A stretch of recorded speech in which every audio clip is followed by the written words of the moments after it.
ಮೀರಾ ನಿಂತ್ಕೋ ಅಲ್ಲೇ. ಶಾರ್ವರಿ, ಮೀರಾನ ಕೊಟ್ಬಿಡು.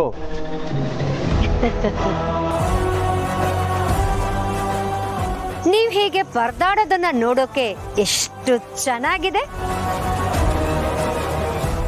ನಿಮ್ಮನ್ನ ಇನ್ನೂ ನರಳಿಸ್ಬೇಕು ಅನ್ಕೊಂಡೆ, ಆದ್ರೆ ಶಾರ್ವರಿ, ಮಗುನ ಇವ್ರ ಕೈ ಕೊಟ್ಬಿಡು. ಕೊಡ್ತೀನಿ, ನಿನಗೋಸ್ಕರ ಈ ಮಗುನ ಅವ್ರಿಗೆ ಕೊಡ್ತೀನಿ. ಅದ್ ಸರಿ, ನಮ್ಮ ಅಕ್ಕ ಬದುಕಿದ್ದಾಳೆ ಅಂತ ನಿಮಗ್ ಹೇಗ್ ಗೊತ್ತಾಯ್ತು? ಅವಳು ನಿಮ್ಮನೆಗೆ ಹೇಗ್ ಬಂದ್ಲು? ಇಷ್ಟು ದಿನ ನಿಮ್ಮನೇಲಿ ಯಾಕಿದ್ಲು? ನೋಡು ಶಾರ್ವರಿ, ಅದನ್ನೆಲ್ಲ ಮಾತಾಡೋದಕ್ಕೆ ಇದು ಸಮಯ ಅಲ್ಲ. ನಮ್ಗೆ ನಮ್ಮ ಮಗು ಬೇಕು. ಮಗುನ್ ಮೊದ್ಲು ಕೊಟ್ಬಿಡು. ಇಲ್ಲ, ನನ್ನ ಪ್ರಶ್ನೆಗಳಿಗೆ ಉತ್ತರ ಸಿಗ್ಬೇಕು. ನನಗೀಗ್ಲೂ ಇದನ್ನೆಲ್ಲ ನಂಬೋಕಾಗ್ತಿಲ್ಲ. ನನ್ನ ಅಕ್ಕ ನಿನ್ನ ಮನೆಗೆ ಹೇಗ್ ಬಂದ್ಲು ಹೇಳಿ? ನಿಮ್ಮ ಅಕ್ಕ ನಮ್ಗೆ ಒಂದು ಆಕ್ಸಿಡೆಂಟ್ ಅಲ್ಲಿ ಸಿಕ್ಕಿದ್ದು.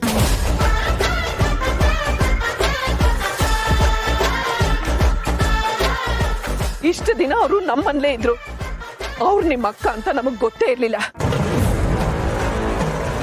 ಅಷ್ಟು ಮಾತ್ರ ಅಲ್ಲ, ಅವ್ರಿಗೆ ಹಳೇದ್ ಯಾವ್ದು ನೆನಪಿಲ್ಲ.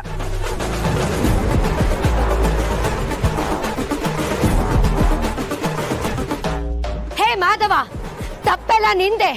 ನೀನ್ ಮಾಡಿದ ಮೋಸಕ್ಕೆ ಅವಳು ಬೆಟ್ಟದ ಮೇಲಿಂದ ಬಿದ್ಲು. ಅವಳ ಸ್ಥಿತಿಗೆ ನೀನೇ ಕಾರಣ. ನೋಡು ಶಾರ್ವರಿ, ಸರಿ ತಪ್ಪು ಯಾವುದು ಅಂತ ಯೋಚನೆ ಮಾಡೋ ಸಮಯ ಇದಲ್ಲ. ಈಗ ನಾನು ನಿಂಗೆ ಏನೇ ಹೇಳಿದ್ರು ನೀನು ಅದನ್ನ ಅರ್ಥ ಮಾಡ್ಕೊಳ್ಳೋ ಪರಿಸ್ಥಿತಿಲಿಲ್ಲ. ನಿನ್ನ ಅಕ್ಕ ಈ ಪರಿಸ್ಥಿತಿಲಿ ಇರೋದಕ್ಕೆ ಕಾರಣ ನಾನಲ್ಲ. ಇದರಲ್ಲಿ ನನ್ನ ತಪ್ಪೇನಿಲ್ಲ. ಅದನ್ನ ನಿನಗೆ ಅರ್ಥ ಮಾಡಿಸೋದಕ್ಕೆ ಪ್ರಯತ್ನ ಪಟ್ಟರು ಅದನ್ನ ಕೇಳಿಸ್ಕೊಳ್ಳೋದಕ್ಕೆ ತಾಳ್ಮೆ ನಿನಗಿಲ್ಲ. ಶಾರ್ವರಿ, ನೀನ್ ಒಳ್ಳೆ ದಾರಿಲಿ ಹೋಗ್ಬೇಕು, ಖುಷಿಯಿಂದ ಜೀವನ ನಡೆಸ್ಬೇಕು ಅಂತ ನಾವೆಷ್ಟೆಲ್ಲ ಹೇಳಿದ್ವಿ.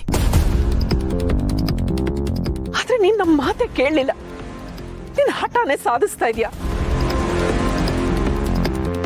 ಈ ಹಠ ಸಾಧಿಸೋದಕ್ಕೆ ಬರೀ ಕೆಟ್ಟ ದಾರಿಗಳನ್ನ ಹಿಡಿದಿದ್ಯಾ.